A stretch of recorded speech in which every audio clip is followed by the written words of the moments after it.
as we know and love it.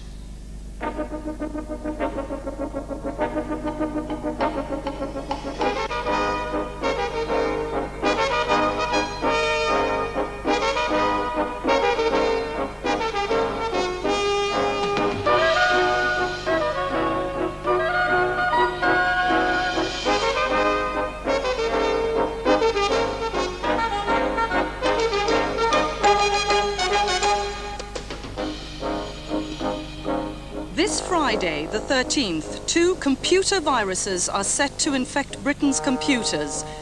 The viruses are not just gremlins in the system. They're the deliberate work of computer vandals bent on mischief, fraud, or extortion. The computer world calls them technopaths. Tonight's dispatch explores the obsessive world of the computer hacker and fraudster. Major British companies break their silence about the losses they've suffered.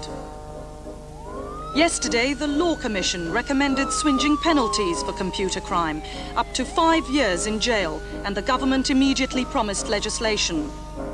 But is it now too late for any law to stop the day of the technopath?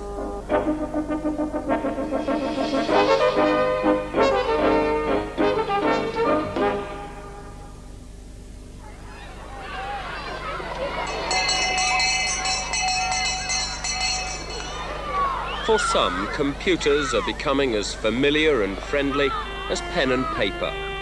In a single decade, the classroom has gone digital.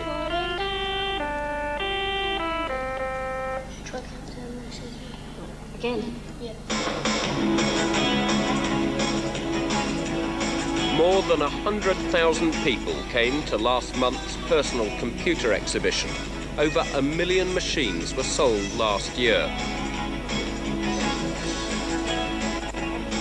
Computers are now Britain's fastest growing leisure industry. But beneath the explosion of games, skills and enthusiasm, there's a quite different culture. No law, no security system seems able to get to grips with the new epidemic of data crime. Emma Nicholson MP has waged a vigorous year-long campaign to combat the dangers she sees. British industry has rallied to her cause, giving her their closely guarded secrets of wave after wave of computer virus strikes, frauds and hacks. A really good computer hacker could paralyze the City of London money markets in 20 minutes. I wouldn't like to be a Minister of Defence if a virus was in a cockpit of a jet aiming to drop a bomb over Russia, and it came back, triggered by the virus, to drop it over London. A really good hacker could beat the Lockerbie bomber any day, hands down. Mel Croucher knows all about such dangers. He's an expert on the netherworld of the hacker, the virus writer and the fraudster. For 10 years, he's infiltrated the murky depths of this computer underworld. There's an entire computer subculture hereabouts, not just children, adults, professionals and amateurs. What they're interested in, the software that's on display here, is unlocking the little key that protects it, cracking that code, getting into the system, either for sheer devilment or for making large sums of money. These are the hackers. Until now, the computer hacker has been seen affectionately as a skilled technocrat, beavering away obsessively in his den, a harmless crank exploring the international computer networks for fun. But today it's clear that any computer anywhere can be broken into and interfered with for ulterior motives. The technocrat has mutated to the technopath. Life hangs on computers. Even the oldest technologies are dead without them. In banking, 1 billion people would take a week to do what one clearing bank's computers now do in a day. 6 million computers govern what we buy and the way we live.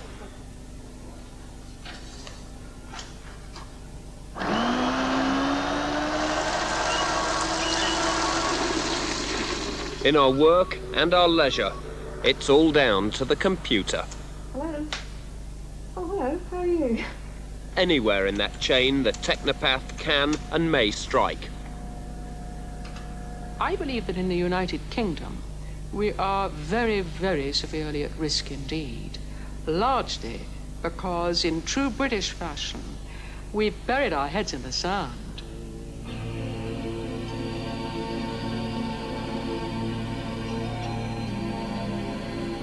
Britain has more personal computers per head of population than any other European country.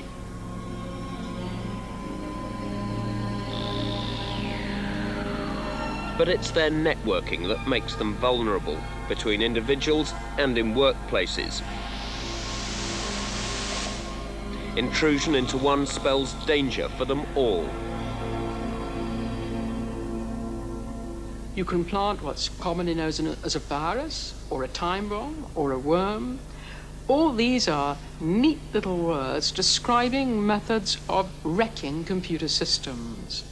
I'm thinking of a British airline company where a disaffected computer programmer, as he left, planted a horrible little trap, which meant that on a certain day in the month, the system collapsed, and the airline was unable to continue to take bookings and unable to continue to fly the airline.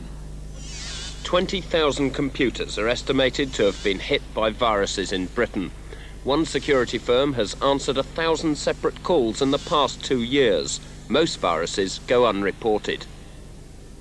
A computer virus is a piece of computer code, usually between 1 and 3,000 bytes long, which has certain properties, and the properties of a computer virus are that it is self-replicating, that is, it will reproduce itself, it will migrate from one program to another, from one disk to another. It has some side effect, that is, it produces an effect like characters falling down the screen in some cases. It will also put some obstacles in the way of anybody trying to find it. A few lines of computer code, skillfully written. The virus comes to life. It replicates, spreading from disk to disk, reproducing itself countless times over as it worms its way into the innards of computer after computer. It's something you produce which becomes live. You don't know where it goes, you don't know how long it's going to live, and it's very exciting. And I think it is that which motivates the computer virus writer to produce a virus which would last for as long as possible and which would proliferate for as much as possible, which would be disastrous to us. First came the Christmas tree virus, a sensation when it penetrated the computer equivalent of Fort Knox, IBM in Portsmouth. What happened was a student in West Germany wrote a Christmas card to send around his colleagues at the university. What he didn't realize was that his university was connected to worldwide networks. The result was that the Christmas card was actually sent across the whole of Europe, into the USA, and from within the USA into commercial organizations like IBM. An individual would receive this Christmas card from known associates and colleagues in the company. They would read the instructions which encouraged them to actually run the program, and the net effect was that they would send a copy of the Christmas card to all of their associates and people that they regularly sent mail to.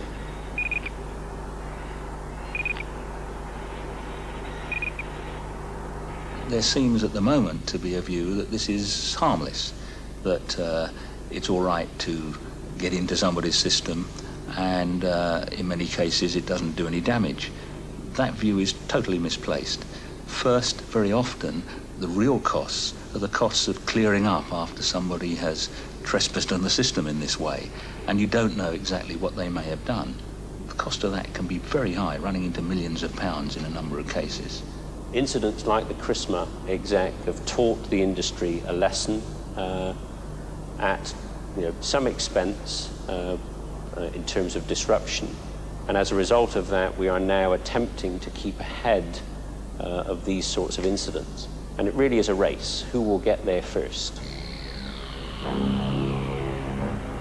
But tomorrow, at midnight, October the 13th, the race begins in earnest. The first truly destructive computer virus comes to life.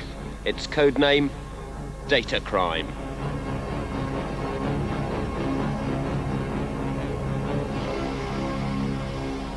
The data crime virus is a virus which attacks executable images, that is, programs on the computer.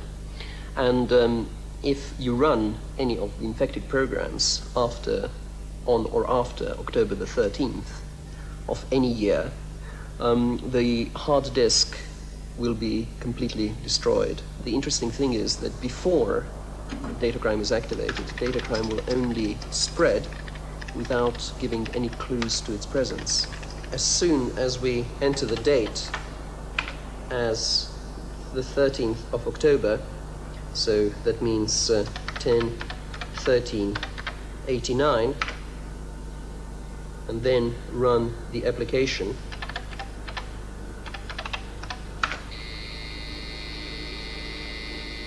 if we try and access C as a disk, it will say invalid drive specification, which means we have lost drive C. The threat's real. In Europe and America, data crime has already been found lurking. In Holland, police have issued their own computer program to search for the virus. In Denmark, data crimes claimed Europe's biggest virus infection. 260 computers of the Postal Service have been disinfected just in time.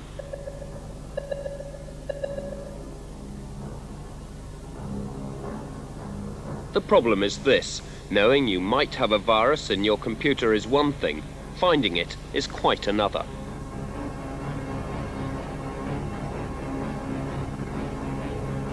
Most personal computers have between 20 and 60, sometimes even 100 million bytes of data and programs, and trying to find a few thousand bytes within those millions of bytes is very difficult. Like trying to find the eye of a needle in a haystack of wiring. Even for the world's biggest computer company, it takes a major commitment of money and man-hours to deal with a virus. IBM is not immune from viruses. We have had incidents where, quite innocently, a virus has been brought into the organization. The net effect is that you have to thoroughly clean the whole of that business area. And one of our incidents resulted in us actually having to check 10,000 diskettes, which is no light matter. Several months' worth of effort were involved in checking that. For small businesses, one disk infected can mean ruin. The bigger the company, the bigger the computer. For our networked mainframe systems, we have a team of highly specialized people called penetration testers who actually go and test the security of our systems, and we do this as a regular thing. If they manage to break our systems, then heads will roll in the corridors as a result. Heads could well roll. This particular Friday, a second virus is also due to strike, the Friday the 13th. Last year, British Rail discovered they had the Friday the 13th virus in their personal computer system. They managed to disinfect the network before it caused any real damage. At the moment, they are still limited to personal computers, mainly on the hard disks through the transport of floppy diskettes into the system. But as time goes on, I think we would be seeing the next level of viruses probably being introduced by disgruntled employees, and that would probably hit the large computers instead of the personal computers. Now, let's say that if the virus was triggered to stop the data from functioning at a certain time, that could kill people. British Rail declined to take part in this program, but said they were aware of the possible dangers from viruses. They felt they'd taken precautions in the past, had been successful then, and were confident they would be this time round in keeping their computer systems virus-free.